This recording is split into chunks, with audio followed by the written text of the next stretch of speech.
Olá, pessoal. Bom dia para vocês. 7 horas da manhã em ponto. Hoje é dia 8 de outubro de 2025. Vencemos o primeiro terço aí do antepenúltimo mês do ano. E estamos que estamos em direção ao Natal e ao Réveillon, né? O mundo virou uma correria. Os dias parece que voam, né? Pelo menos para mim aqui. Não sei se esse é um efeito da idade. A gente começa a perceber o tempo de uma outra forma. Mas se você não chegou aos 64 ainda, eu recomendo a você que a quietude dos dias, aí pelos 30, 40, é muito mais tranquila do que agora, né, nessa etapa da vida. Muita gente fala erroneamente que é a melhor idade. Melhor idade porque o cara que falou isso não ficou velho ainda, né? Bom, pessoal, vamos lá começar o nosso programa hoje. Nós estamos aqui girando em torno da expectativa lá em Brasília da aprovação, ou pelo menos da votação, né, da IOF, que vai majorar os impostos e contribuições cobrados de alguns segmentos da economia para financiar o funcionamento da máquina pública brasileira. Hoje é o último dia. Se essa MP não for aprovada hoje, ela vai entrar em desuso e o governo vai se ver em maus lençóis, porque com a tributação, principalmente das fintechs, né, vai ser possível cobrir aí um déficit estimado em 17 bilhões de reais. E dinheiro que foi aplicado em programas sociais e no funcionamento da máquina pública. Portanto, vai fazer muita falta se isso não acontecer. Ontem, numa sessão em que as coisas não foram fáceis para o governo, na comissão especial mista que analisa essa medida provisória, ela foi aprovada, mas passou por um tris, né? E a gente sabe que os ânimos para o governo não estão muito bons lá no Congresso Nacional, não, apesar das últimas conquistas, todas elas pautadas por assuntos de grande apelo popular, né? Então hoje é isso que nós temos, mas nós temos muito mais do que isso para vocês.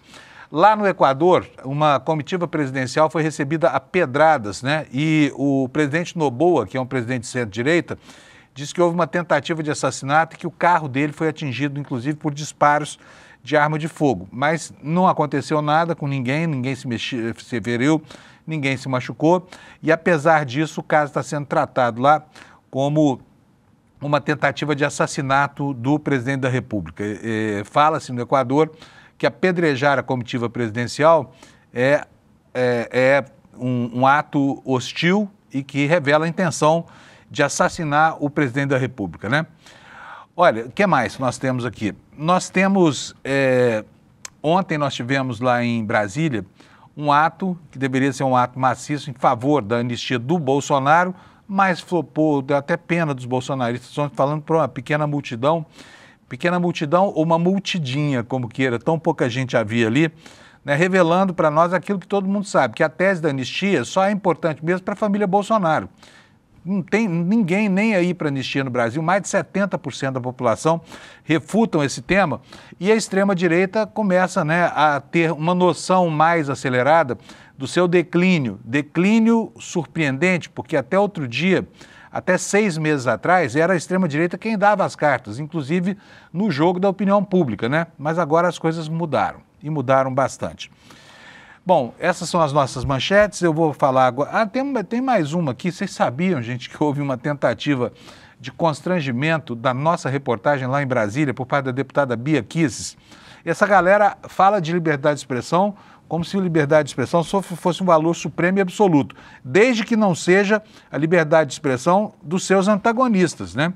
Porque a deputada Bia Kicis foi questionada pela Manu Borges, nossa repórter, não gostou das perguntas e aí mandou a segurança do Senado impedir a Manu de entrar lá para cumprir o seu trabalho de repórter. Ela quer credenciada e tudo mais. Nós vamos falar sobre isso também daqui a pouquinho. Mas é mais uma vez, mais um elemento para nos dar a convicção de que a tal liberdade de expressão é apenas um pretexto para essa gente falar dos malfeitos que praticou, né? Por exemplo, é liberdade de expressão tramar um golpe de Estado.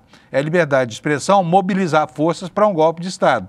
Mas não é liberdade de expressão plausível, né? De repente fazer perguntas para um parlamentar federal, né? Investido de mandato e tudo mais. A gente vai ver isso ao longo do programa de hoje. Mas eu vou chamar o meu amigo Alex, porque eu sei que vocês estão com saudade dele, né? O Alex virou um personagem aqui do nosso programa.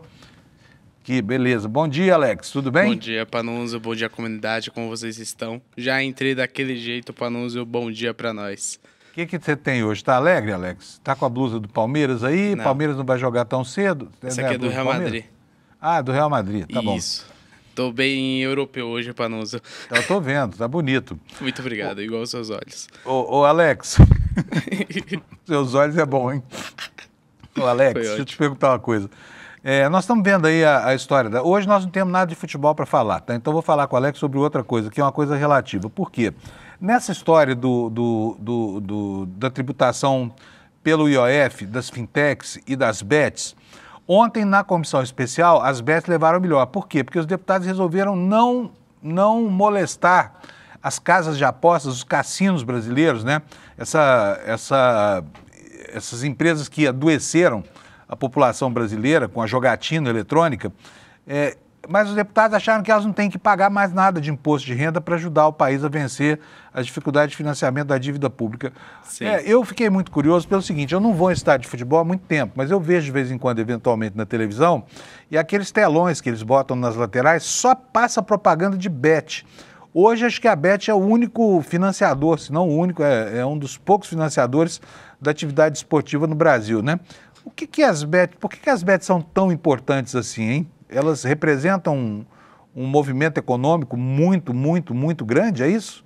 Isso mesmo, Panuso. Lembrando, Panuso, que o Senado aprovou nesse ano uma proposta que restringe algumas propagandas de bets, porém, quando a gente assiste futebol na TV, ou até mesmo quando a gente vai lá no estádio acompanhar o time, a gente vê muita propaganda de time, de bets, nas placas de publicidade e até entrando nas torcidas organizadas, Panuso. E tem outro dado importante. Como assim entrando nas torcidas organizadas? Elas estão financiando torcidas organizadas, é isso? Isso, tem bet que patrocina a estrela organizada e no uniforme tem o logo da Bet e eles fazem essas propagandas tanto nas redes sociais e até mesmo no estádio com o uniforme, Panuso. É mesmo, né? Isso. Me conta do perfil econômico. Você sabe o valor mobilizado por essas bets no Brasil hoje, não? Então, Panuso, pelo que eu verifiquei aqui na matéria que você me encaminhou antes de começar o Desperta, 240 milhões girou no ano de 2024. Bilhões. Isso. E, Panuso, tem outro dado importante que entre os maiores estádios do Brasil, 3 são patrocinados, tem os name rights vendidos para casa de apostas, que são Vila Viva Sorte, que é do Santos, Casa de Apostas Arena Fonte Nova, lá na Bahia, e Arena das Dunas, também patrocinada por Bet, ali no nome do estádio, Panuso. Um dado muito importante também. Bom, dinheiro não lhes falta, né? Sim. Eu vejo aqui, por exemplo, que nas estatísticas aqui que a gente tem conhecimento, o varejo está reclamando das bets, por exemplo. Por quê? Porque o dinheiro gasto com essas espeluncas aí, com esses cassinos, está tirando dinheiro do consumo das famílias, né? E são 2 milhões de brasileiros jogando ativamente aí, deslocadamente, ficando pobres achando que estão ganhando dinheiro, né? Sim. Você já apostou em bet? Então, Panuso, eu não vou mentir, às vezes eu pego, mas eu sou daquele cara que não aposta tudo. Eu pego R$1 e faço em 10 jogos pra tentar a sorte, sabe? Mas nunca o salário inteiro, que eu vejo muita pessoa, por exemplo, quando a gente pega transporte público, às vezes você tá lá descansando e tem pessoa jogando o joguinho na sua frente e gastando o salário do mês nas bets, mas... Então me diz qual é a alegria, porque eu só vejo desgraça nessa história toda. Você já ganhou alguma coisa, não? Então, Panuso, a única vez que eu ganhei foi R$15, apostei R$1. Mas tem uma exceção. Quanto é que você já perdeu? Se eu for colocar assim uns 5, R$10, não é direto. Não, ao longo da... Você ganhou R$15, a única vez que você ganhou 15, né? E quanto é que você já acha que você já apostou, somando tudo na sua vida?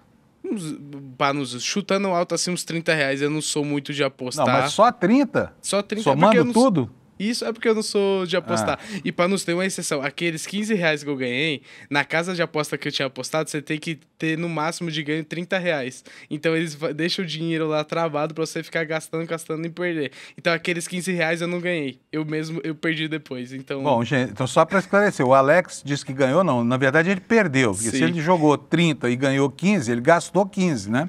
Sim. Então, olha, é melhor de tudo, viu, Alex? Larga essas espeluncas para lá.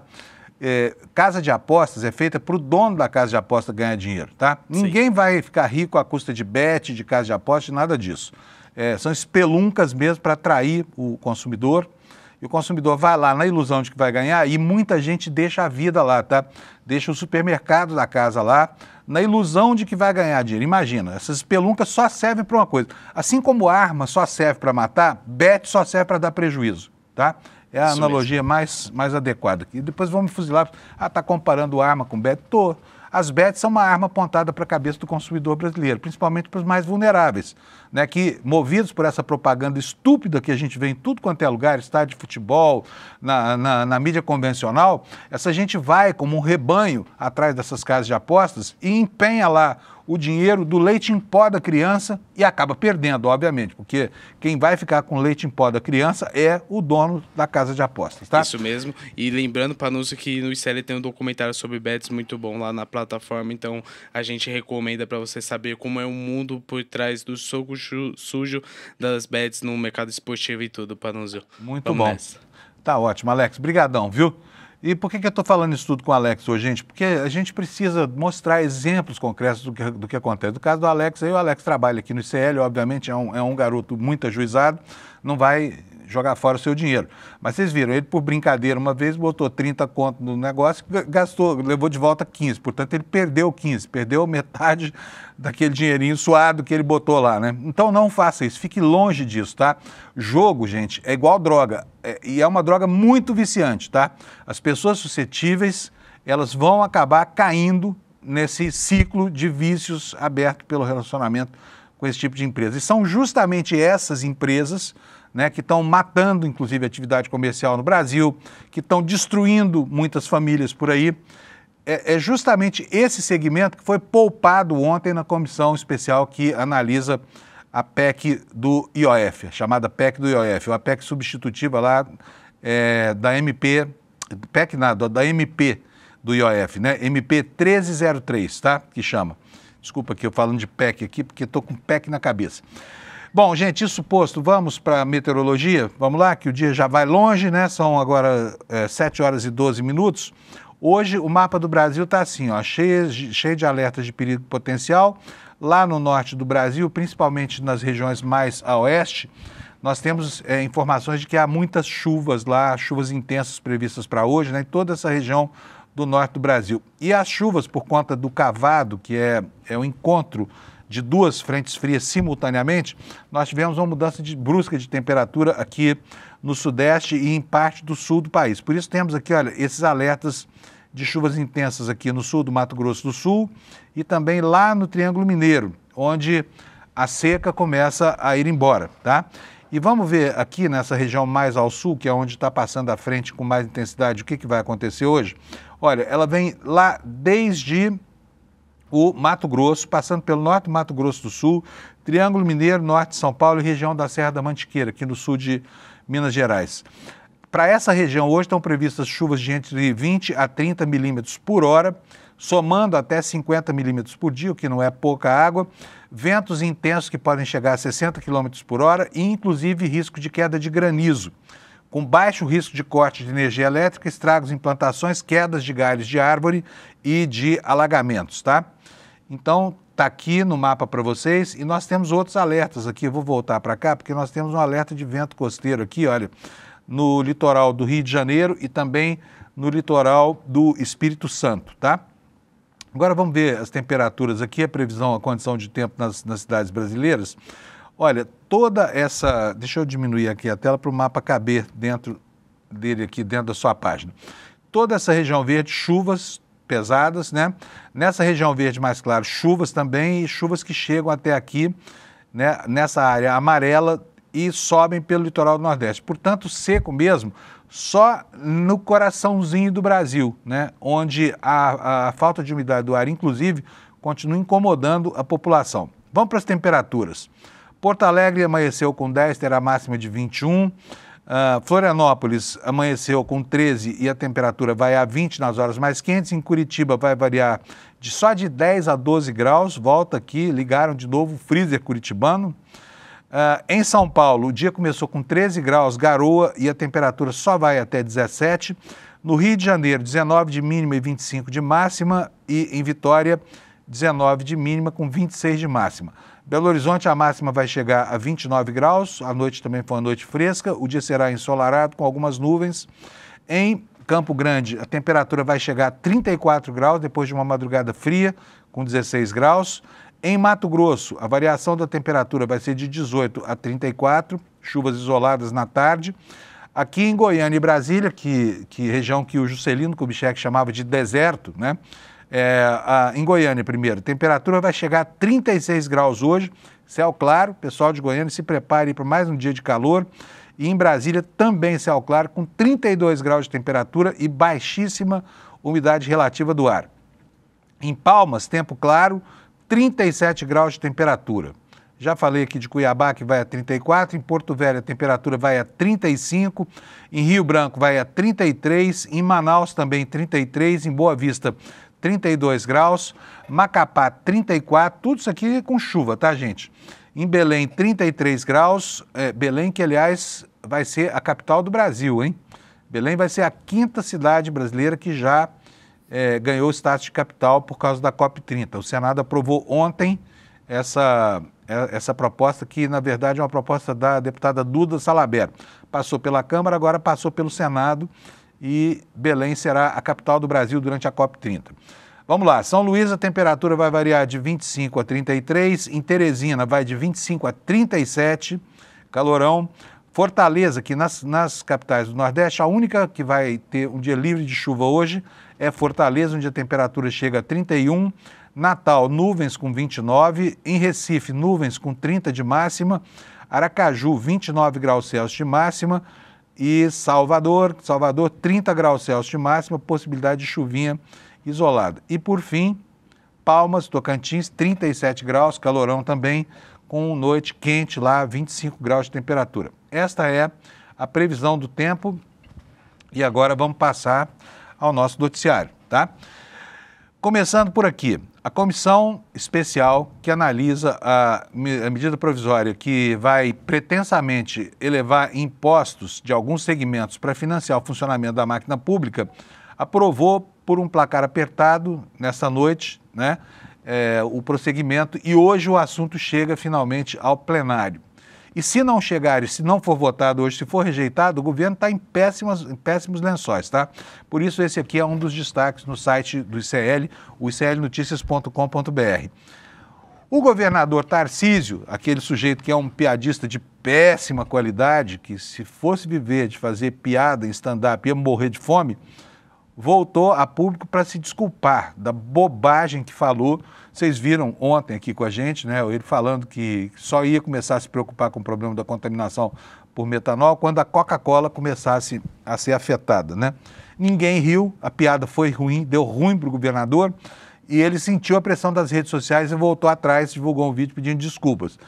Ele, na verdade, está tentando se livrar da roupa de insensível que vestiu quando fez essa bobagem dessa piada, né?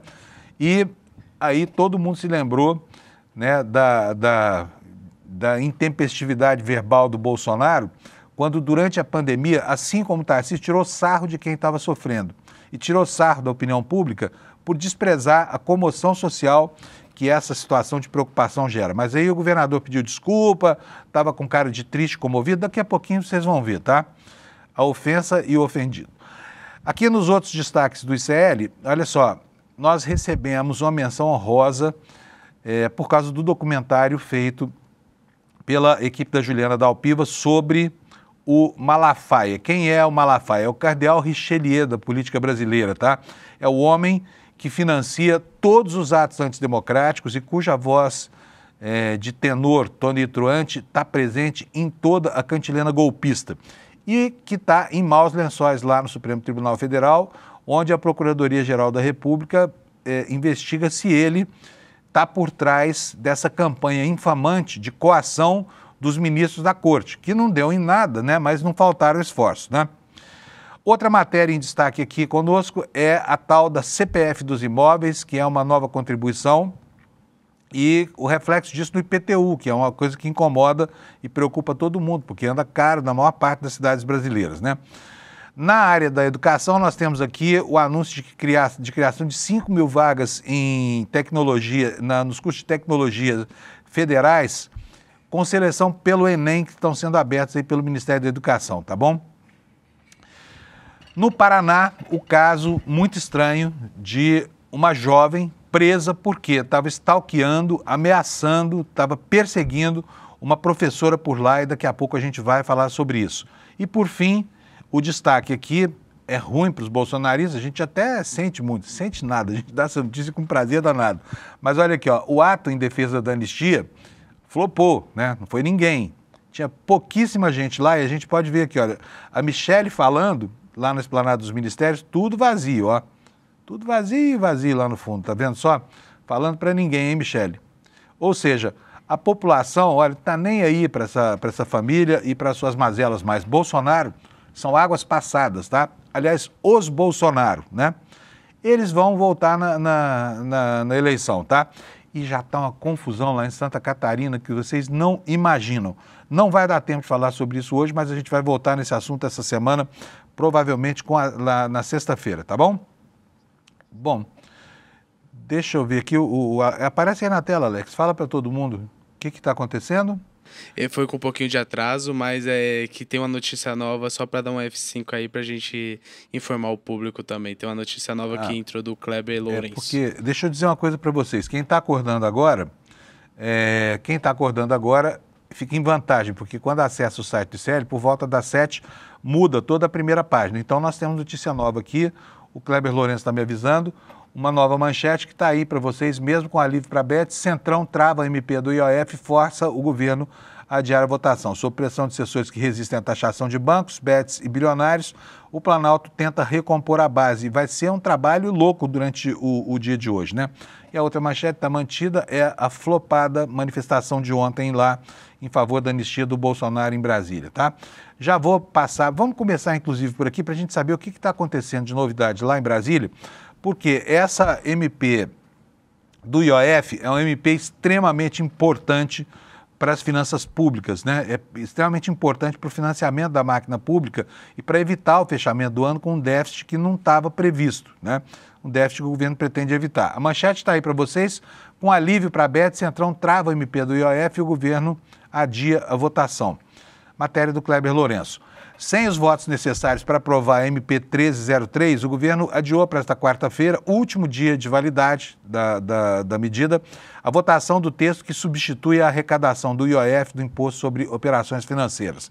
A decisão, confirmada por integrantes do Ministério da Fazenda, veio após uma reunião de emergência no Palácio do Planalto, ontem à noite, com deputados da base aliada e membros da articulação política do governo. A reunião buscou recompor apoios diante da crescente resistência de setores do Centrão que se alinharam ao lobby de instituições financeiras e até do agronegócio, embora o governo tenha recuado, né, na taxação das letras da agricultura. Quer dizer, o interesse do agronegócio aqui foi integralmente preservado, o lobby atuou mais uma vez e como eles conseguem tudo, conseguiram mais isso. Vamos lá. Porém, mesmo com essas concessões, com a manutenção das isenções das letras LCI, LCA e redução da tributação das bets, veja só, a medida ainda enfrenta forte oposição de grupos que concentram poder econômico e influência no Congresso. Resistência que tem caráter político e corporativo.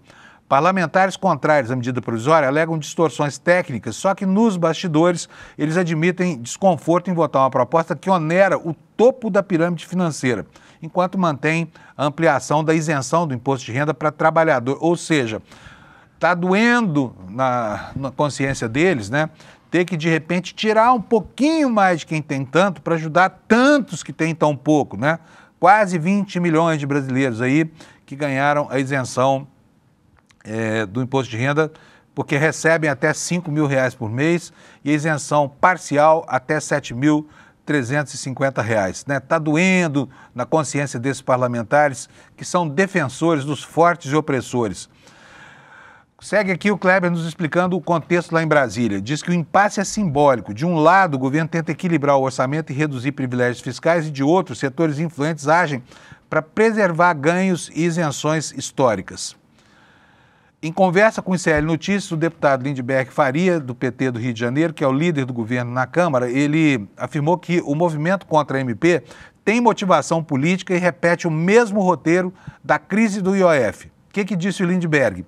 estão construindo um movimento de sabotagem do país. Essa medida provisória tem tributação sobre fintechs, bancos, bets e títulos agrários. Ela tem uma capacidade de arrecadação de 35 bilhões.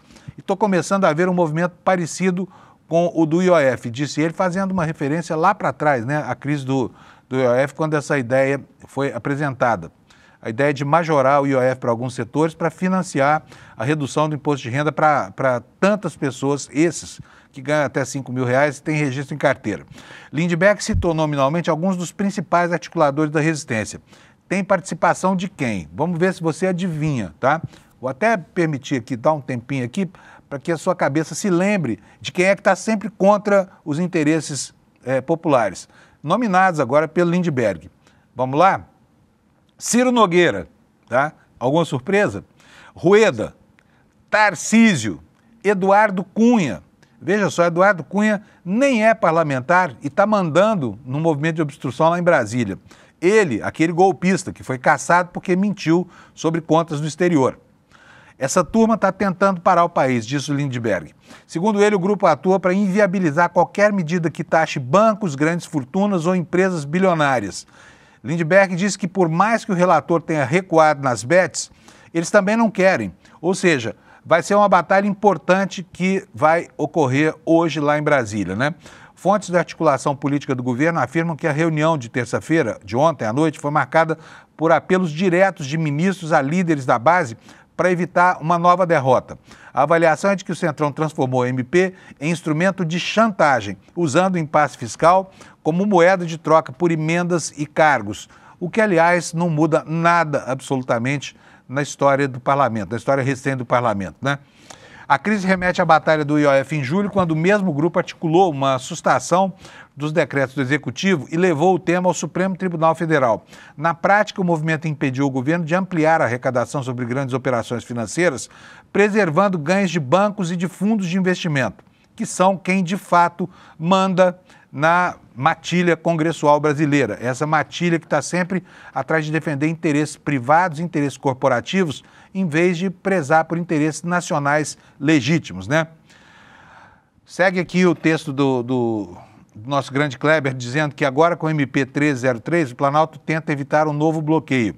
Se essa medida não for aprovada até o fim do dia de hoje, ela perde validade e o governo então vai deixar de contar com a arrecadação estimada em 35 bilhões de reais. Agora não são mais 35, são cerca de 17, abrindo espaço para o retorno de distorções tributárias que beneficiam os setores mais ricos da economia. É incrível, né? Porque aqui a gente vê um esforço desse pessoal que é um esforço gigante quando se trata de defender os mesmos de sempre, né? Defender aqueles que já têm tanto. E aí a gente vê como é que trabalha o Congresso Nacional.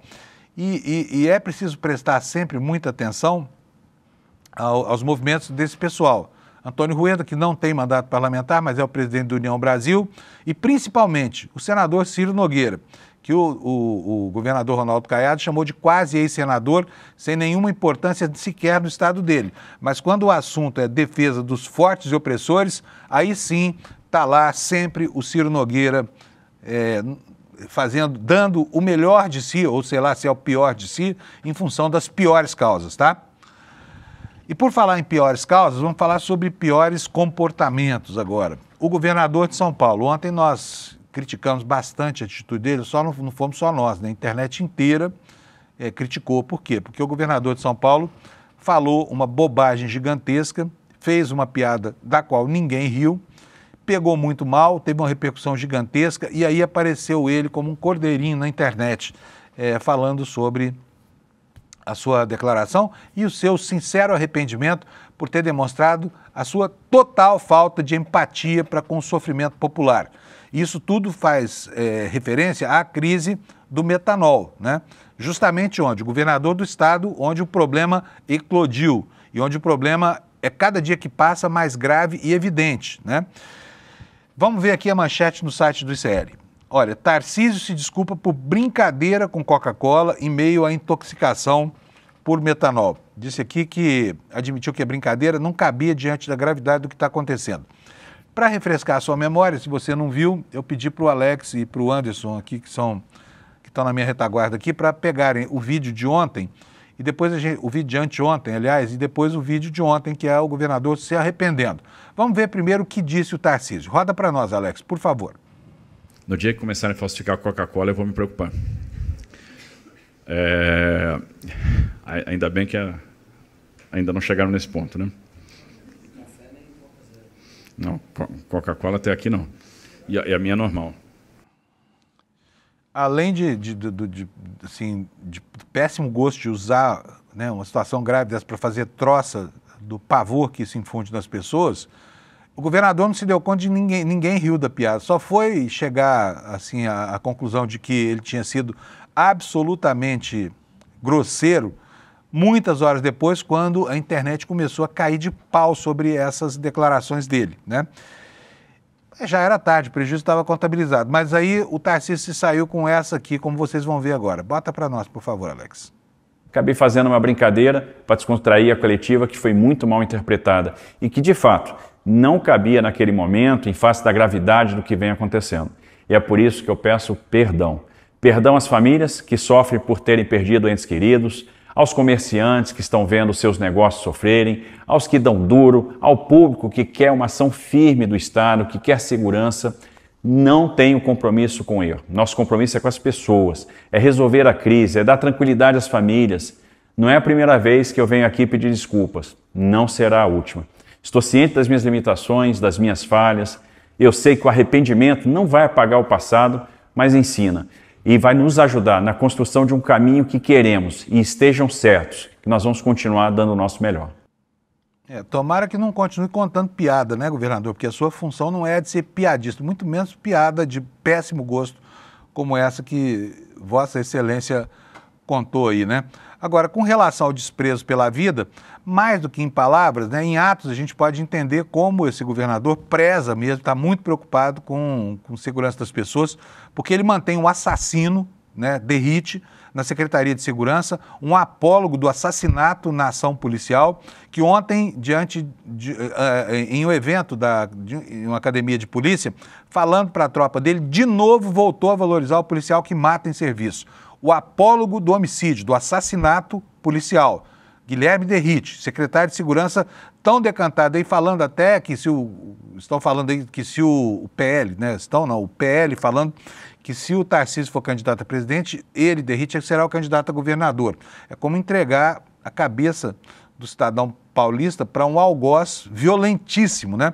Só para lembrar quem é Guilherme Derrite, esse secretário pelo qual o governador é tão carinhoso, né, com o qual ele tem, né, se colocado publicamente assim como, né, um homem que marca pela vontade de acabar com a criminalidade, acabando com a criminalidade mesmo, neutralizando, que nem diz o Derrite, né?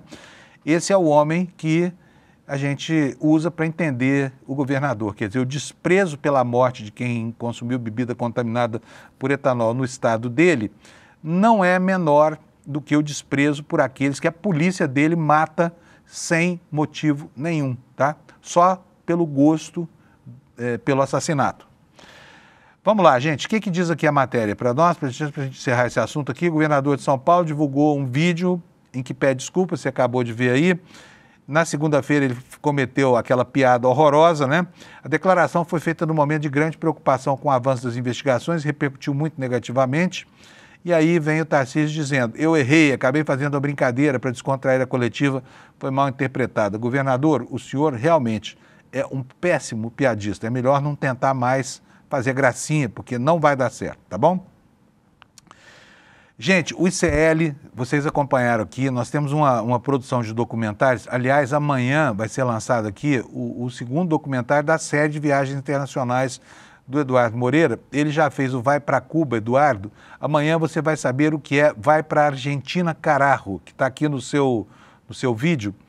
Olha, esse documentário, como todo o trabalho que o ICL faz, ele tem que ser divulgado nas redes sociais para que as pessoas possam saber da data e da hora e possam assistir. Dessa vez houve uma grande dificuldade por parte do nosso pessoal de marketing aqui em fazer a promoção publicitária desse documentário. Por quê?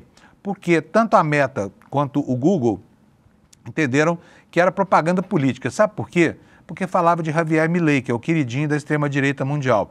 Eduardo Moreira pegou a equipe aqui do ICL, a Juliana Baroni coordenou esse trabalho, dirigiu esse trabalho, foi lá para a Argentina para tentar destrinchar o que é que está por trás da imagem de Javier Milei, o homem que virou, assim, o bibelô da extrema-direita global e que é apresentado como se fosse um santo milagreiro capaz de mitigar problemas da economia argentina, que ainda continuam presentes e têm sido agravados durante a gestão dele, né?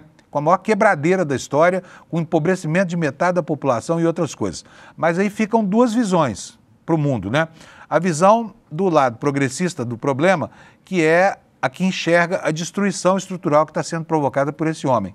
E tem a outra visão, que é a visão da direita, que acha que esse anarcocapitalista está fazendo com a Argentina aquilo que o mundo precisava fazer em todos os lugares, que é acabar com o Estado que tem alguma finalidade social e inaugurar um tipo de Estado que só serve para engordar milionário, que é o que está acontecendo lá na Argentina, né?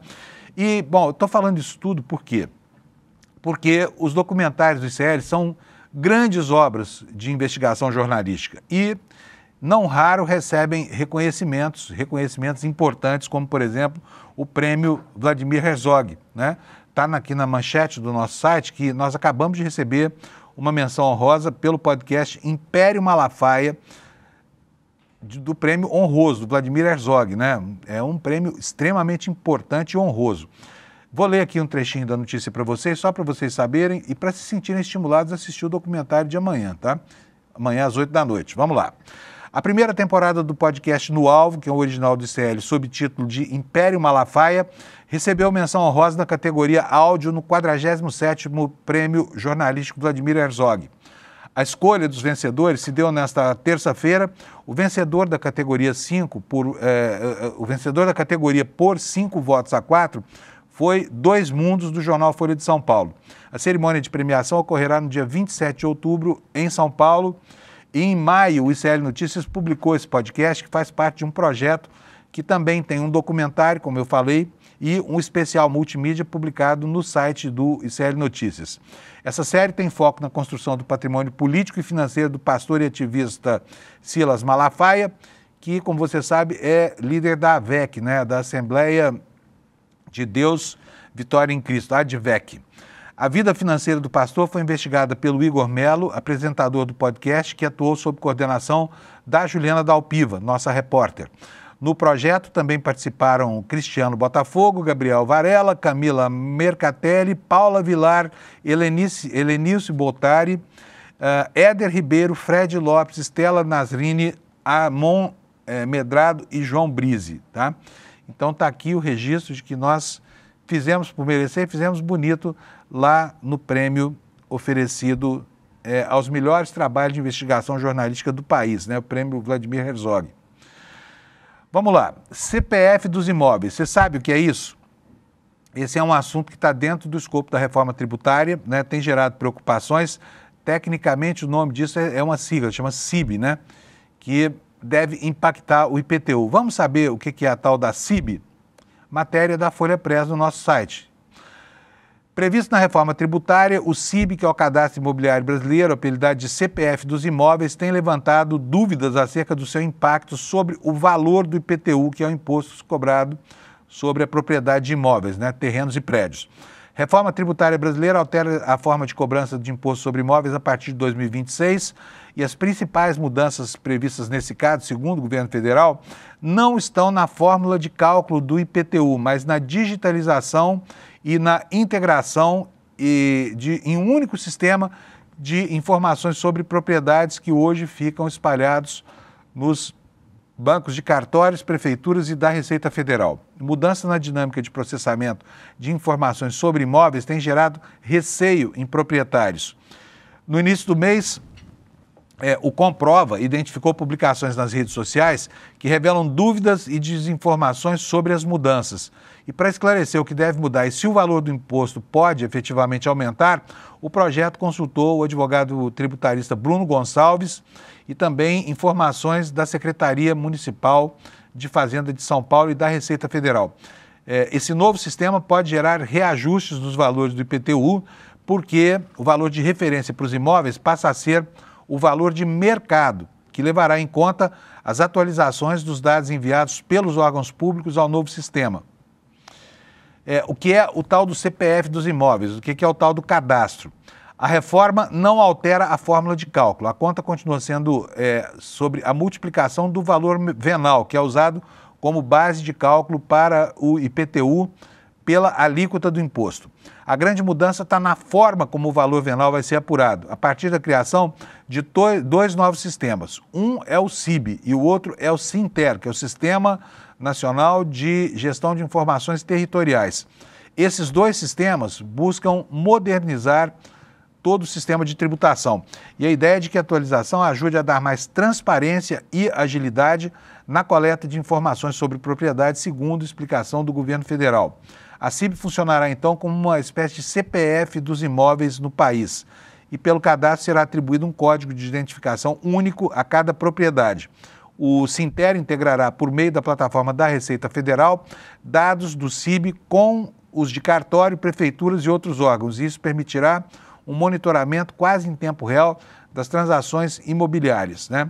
E aqui a reportagem vai tratar sobre a implicação disso no aumento do IPTU, porque há realmente uma mudança importante, né, na maneira como se faz o cálculo do imposto devido. Ela explica o seguinte, que com a implementação desses dois novos sistemas, a tendência é de que o valor venal se aproxime cada vez mais do valor efetivo de mercado, ou seja, fique mais próximo do preço real pelo qual o imóvel é vendido. Antes da reforma tributária, esse valor variava a depender do órgão responsável pelo cálculo e, no caso das prefeituras, por exemplo, que não costumavam atualizar esse valor venal regularmente, o IPTU cobrado acabava sendo defasado, porque a base de cálculo era defasada. Com o novo sistema, virá um único valor venal para cada imóvel. Isso traz mais segurança jurídica, segundo especialistas ouvidos aqui pelo site Comprova, mas também significa que a atualização dos valores será mais frequente. Isso porque os prefeitos, né, eles costumam manipular essa questão dos valores venais e acabam corrigindo a planta dos valores venais só quando não há eleição, porque eles temem que o eleitor seja refratário a renovar o mandato dos políticos, justamente por causa dos aumentos do IPTU, que tanta controvérsia geram, né? Gente, vamos seguir aqui para o próximo assunto. O próximo assunto é sobre a história daquela estudante que stalkeou uma professora durante quase metade de um ano, né? Fez ameaças à professora e acabou sendo presa por isso lá no estado do Paraná. Vamos ver do que trata essa história? Olha só, é uma jovem de 18 anos. Ela foi presa ontem por suspeita de perseguir e ameaçar por 5 meses uma professora que dava aula para ela em uma escola de Ponta Grossa, no Paraná.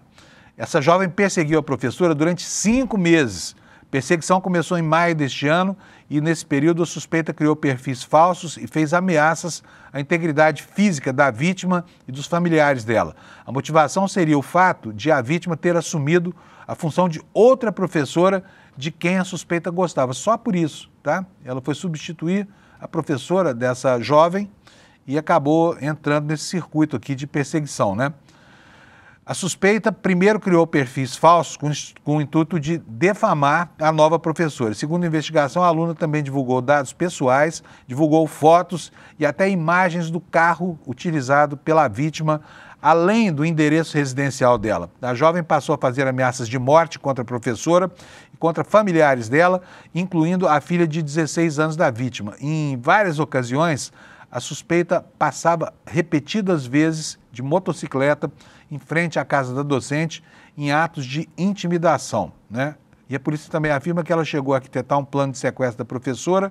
A autora confessou ser a responsável por todas as ações, nas quais, de forma ainda mais grave, revelou ter um plano para sequestrá-la, disse o delegado Fernando Vieira.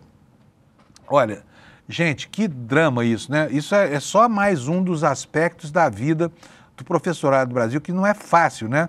Com a autoridade cada vez mais minada e com a perspectiva de controle sobre os alunos reduzida muito por conta de influência, inclusive, das redes sociais. E aí a gente vê que os alunos, né, começam a fazer uso desse tipo de ferramenta pelas razões mais banais. Como é que uma aluna persegue uma professora porque substituiu outra? Né? Não havia nenhum problema pessoal, pelo que se conhece nessa relação específica dessa aluna com a professora dela. Bom, gente, dito isso, vamos falar um pouquinho agora sobre a tentativa dos bolsonaristas de fazer uma manifestação importante ontem e que falhou, fracassou de maneira definitiva. Vou pedir para o Alex colocar para nós um vídeo aqui que eu peguei na internet, para que a gente possa ver como é que foi, sabe? Porque os bolsonaristas estavam aí ontem tentando disfarçar o fracasso dessa iniciativa, publicando fotos, né? Fotos muito fechadas. Mas logo aqui na capa da nossa matéria no site do ICL, você pode ver aqui, olha, Michele Bolsonaro falando, foi o ápice do movimento de ontem, né, dessa manifestação de ontem, e lá embaixo meia dúzia de gatos pingados, né? Agora vamos ver como é que os bolsonaristas viam essa história toda de cima do caminhão que abriu essa mini passeata de apoio à anistia. Roda para nós, por favor, Alex. Pequeno no tamanho, mas gigante na competência. Ele é Eros Bianchi! Levanta essa bandeira, verde, amarela, azul e branco, jamais será vermelha. Você viu, né? Não encheu nem ali à frente da Catedral Ecumênica de Brasília, o ato fracassado da anistia, em favor da anistia. Tem outro vídeo, bota para nós aí, por favor, Alex. Então vamos ver de outro ângulo a mesma coisa. Levanta essa bandeira, verde, amarela, azul. Vamos fazer uma imagem bonita aqui agora, vamos fazer uma imagem bonita. O DJ vai soltar a música lá. Eu quero ver todas as mãos para cima nesse momento. Lógico, quem está segurando a bandeira vai continuar segurando. Mas com a outra mão, vamos demorar. Todo mundo levanta. Você viu Nicolas, Flávio, né, Michele, todo mundo, mas não adiantou, não deu público, flopou, né, tinha meia dúzia de gatos pingados ali. Enfim, e a reportagem no nosso site sobre essa manifestação diz o seguinte, olha, a pauta da anistia voltou a naufragar nesta terça na Câmara. A oposição tentou promover um ato em Brasília, uma caminhada em defesa da anistia aos envolvidos no 8 de janeiro, só que a mobilização, como você viu aí, fracassou. O evento, que pretendia mostrar força política e pressionar a presidência da casa, teve baixa adesão e terminou esvaziado. O fiasco repercutiu mal entre parlamentares que até então demonstravam alguma disposição em retomar o tema. Segundo deputados que acompanhavam as manifestações, as movimentações, o clima era de desânimo e a leitura majoritária foi a de que o texto dificilmente voltará à pauta nas próximas semanas. Membros da articulação política do Palácio do Planalto avaliam que o esvaziamento do ato sepulta, ao menos por hora, a tentativa de ressuscitar o projeto. Sem base, sem adesão e com rejeição crescente até entre aliados, o tema perdeu o fôlego, resumiu um interlocutor ouvido pelo ICL Notícias. Portanto, é isso, flopou mesmo o ato dos bolsonaristas. Bom, gente, ontem lá no Congresso Nacional, os bolsonaristas nervosos por causa dessa história da anistia flopada, né, por causa das derrotas todas, e ontem eles tentaram cercear o trabalho da Manu Borges, a nossa repórter aqui. E foi uma coisa meio selvagem, sabe por quê? Porque a Manu é repórter, tem credenciamento no Comitê de Imprensa do Senado e estava lá cumprindo seu dever de ofício. O que ela fez que justificou um pedido da Bia Kicis para que ela fosse retirada de lá? Fez perguntas, que é o que faz um jornalista diante de uma autoridade da República. Estou com a Manu aqui na ponta da nossa linha, deixa eu falar com ela. Bom dia, Manu. O que foi isso, meu Deus? Eu fiquei tão chocado quando eu vi seu vídeo ontem, viu, Manu? Que absurdo quererem impedir você de cobrir a sessão porque você fez perguntas para a Bia Kicis, é isso? É isso, Panuzio, ótimo dia, todo mundo aqui conectado no Despertar. Ela se sentiu constrangida, nem disse que eu a agredi, que eu a insultei, mas por constrangê-la, por refutar fake news, porque ela veio despejar uma série de fake news e, claro, como um bom jornalista, a nossa missão é rebater com checagem, com fatos, desinformação. E foi isso que eu fiz. Ela começou a falar uma série de notícias falsas, dizendo que a maioria da população é favorável à anistia, e aí eu trouxe dados. Ela veio dizer que os artistas, os intelectuais são pagos para para defender censura. Eu disse que não era bem assim, porque, na verdade, eles são contra anistiar criminosos. Ela veio dizer que eles foram bancados pela Lei Rouanet para estarem naquelas manifestações grandiosas. Mais uma vez eu disse, não é assim que funciona a Lei Rouanet, deputada. E com muita calma, com muito respeito, só que ela ficou indignada. E aí veio pedir para os seguranças barrarem a minha entrada na CPMI. Só que, claro, eu disse que não iria aceitar aquilo, que eu iria fazer uma denúncia formal e depois ali de ter um mini bate-boca com a segurança, eles realmente entenderam que não poderiam barrar a minha entrada na CPMI, viram o meu crachá. Eles sabem que eu trabalho no Congresso nessa cobertura há mais de 20 anos, então eles falaram, não dá para impedir que a Manuela entre na CPMI. Eu só não registrei uma ocorrência contra a deputada porque tudo se resolveu. Ela tentou barrar, ela que nem senadora é, e inclusive ela minimizou aí, veio dizer que o trabalho do Senado não importava quando eu perguntei sobre a possibilidade do Senado enterrar uma possível dosimetria que possivelmente poderia ser aprovada na Câmara dos Deputados, o que já é completamente descartado, segundo as minhas apurações. Haja visto esse fiasco que foi a manifestação de ontem, reuniu aí menos de 2.000 pessoas, a gente viu até o Nicolas Ferreira num vídeo pedindo para as pessoas se amontoarem, ficarem apertadas para ele tentar fazer uma foto mostrando que havia um público razoável, só que não.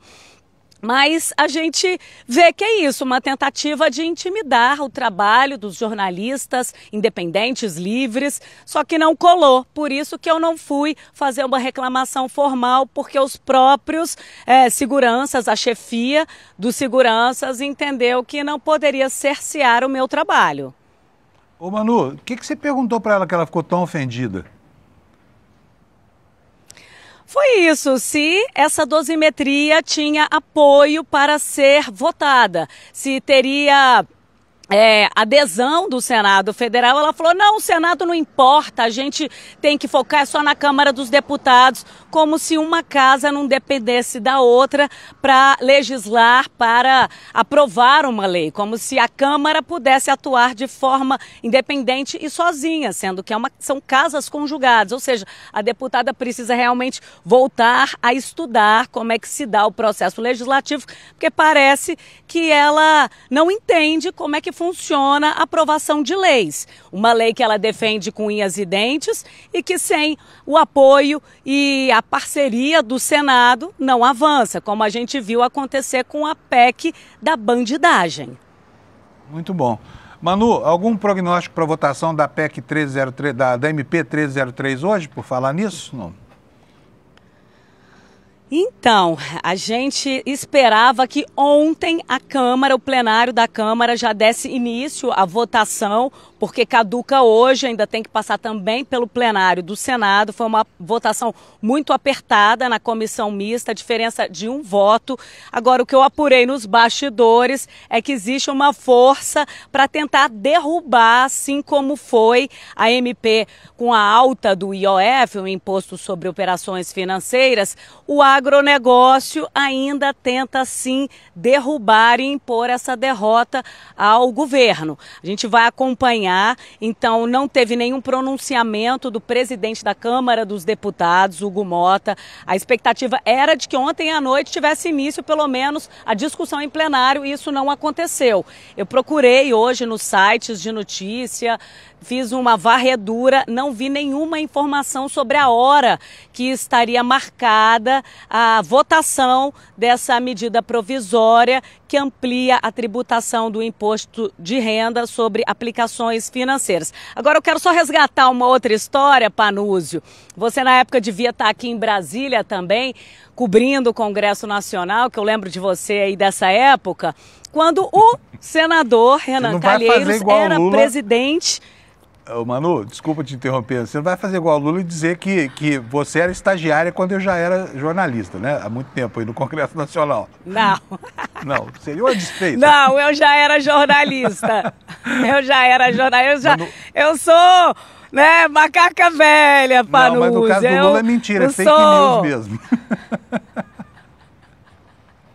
Fala, Manu. Não, então, na época que o Renan era presidente do Senado, não sei se você lembra, ele chegou a usar o avião da FAB, da Força Aérea Brasileira, para ir ao casamento da filha de um outro senador em Trancoso. E aí teve um debate, uma polêmica, porque ele estaria usando ali dinheiro público para fazer uma viagem que não era política, era de interesse pessoal dele.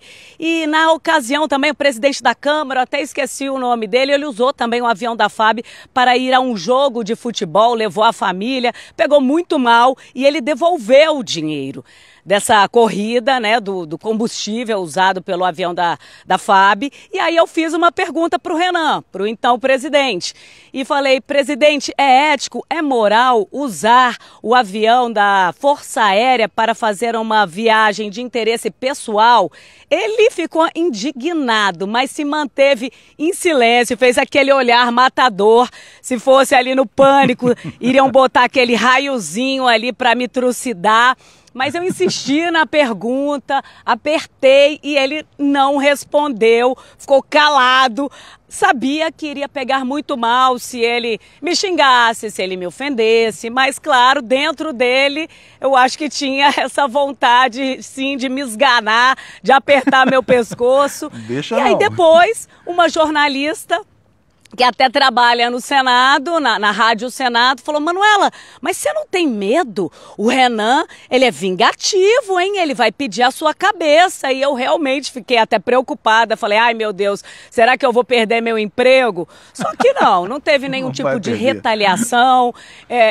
Ele não impediu que eu continuasse ali trabalhando na cobertura do Senado Federal, isso ele sendo presidente de uma das casas. Então, uma deputada de baixo clero tentar interferir, né, no Senado Federal, ela que desqualificou inclusive o trabalho dos colegas, não seria possível, por isso que eu não dei seguimento aí a essa reclamação, a essa denúncia na mesa diretora, na Secretaria-Geral do Senado. Muito bom, Manu. Olha, então bom trabalho para você. Realmente, assim, é um paradoxo, né? Ver essa gente aí defendendo, sabe, uma liberdade restrita de expressão, por exemplo, para planejar golpe de Estado. E quando vem uma jornalista séria e correta, cumprindo a sua função, que, inclusive, entre outras coisas, é a de desmentir informação falsa, né? Aí dão esse piti. Ah, segurança, tira daqui a Manuela Borges, não deixa ela trabalhar, não. Vai para você ver o que vai dar. Valeu, Manu, um beijão para você, bom trabalho. Daqui a pouquinho você tá no N1, né? Exatamente. Ótimo trabalho. Só lembrando que essa é a missão do jornalista profissional, né? Checar informações e trazer fatos. Exatamente. Ótimo Muito dia. Bem. Um beijo, Manu. Obrigado para você, viu? Gente, olha, antes de terminar, preciso informar aqui para você que saiu mais aqui uma rodada da Genial Quest. E tá claro aqui, olha, matéria aqui no portal CGN, cresce a rejeição à anistia, a maioria contra reduzir as penas dos condenados. Vou ler aqui para vocês um trechinho, porque o tempo vai ser curtíssimo, né? 47% dos entrevistados são contra qualquer tipo de perdão. 8% manifestam a vontade de ver medidas que melhora a situação apenas dos manifestantes, né? E 35% ainda defendem anistia para todos os envolvidos. Portanto, é muita gente, é um terço da opinião pública. Desaprovação também alcança o projeto da dosimetria do Paulinho da Força, que propõe reduzir penas impostas aos condenados e conta com o envolvimento de quem? Temer e Aécio, além do Paulinho da Força, que se prestou a esse papel. De acordo com a pesquisa, 52% dos entrevistados são contra a proposta porque consideram que as punições foram justas e 37% são a favor, alegando que as sentenças aplicadas foram excessivamente duras. 63% se posicionaram contra a PEC da blindagem, ou seja, 2 em cada 3 entrevistados, né? Aquela que limitava a atuação do Supremo Tribunal Federal e do Ministério Público quando o envolvido fosse um detentor de mandato eletivo, um parlamentar. A PEC foi aprovada pela Câmara dos Deputados, mas, como você sabe, foi atropelada pelo Senado depois que derrubou para sempre essa medida, né? E olha, tem mais uma coisa dessa pesquisa aqui, eu não vou ter tempo de fazer, mas pela primeira vez nos apontamentos do Instituto Quest para o Banco Genial, o presidente Lula aparece mais aprovado do que reprovado, tá? Quer dizer, dando continuidade, dando continuação a essa sequência de constatações sobre a melhora da popularidade do presidente Lula, que 6 meses atrás estava nas cordas, né? E de repente renasceu com uma energia renovada, tá? Vem aí o N1, onde todos esses assuntos vão tá sendo discutidos com mais profundidade do que a gente consegue fazer aqui nessa primeira hora do dia, e eu espero que você tenha uma boa manhã. Mas antes de ir embora, vou repetir para você o convite, é amanhã, então hoje você tem que pegar o seu convite aqui no despertaicl.com.br para o lançamento do documentário Vai para a Argentina, Carajo, do Eduardo Moreira, Juliana Baroni e equipe do ICL, desmontando o mito Javier Milei, que a direita mundial vende como se fosse um prodígio de economia, mas que está levando o país dele a uma derrocada que, olha, nem a história tumultuada da Argentina registra lá para trás, tá bom? Então, bom dia para vocês, obrigado pela audiência, amanhã estamos juntos, 7 da manhã, e hoje eu, mais uma vez, vou apresentar o mercado e investimentos no lugar da Débora Maganha. Tchau para vocês, bom dia para todo mundo e até já ou até amanhã. Valeu! Se você gostou de Vai Pra Cuba, Eduardo, eu tenho um convite imperdível para você. Aquele foi meu primeiro filme como diretora, exibido no Festival de Havana e premiado no Festival de Cinema de Los Angeles. Um documentário que percorreu o mundo, mostrando a realidade de um povo. Agora, nós vamos para a próxima produção. Vai pra Argentina, carajo! Eu, Juliana Baroni, Eduardo Moreira e Fabian Restivo vamos revelar o que está realmente acontecendo na Argentina de Javier Milei. Uma realidade que precisa ser escancarada para o mundo. A estreia internacional acontece na quinta-feira, 9 de outubro, às 20 horas, em uma exibição online especial. Eu quero muito que você assista com a gente.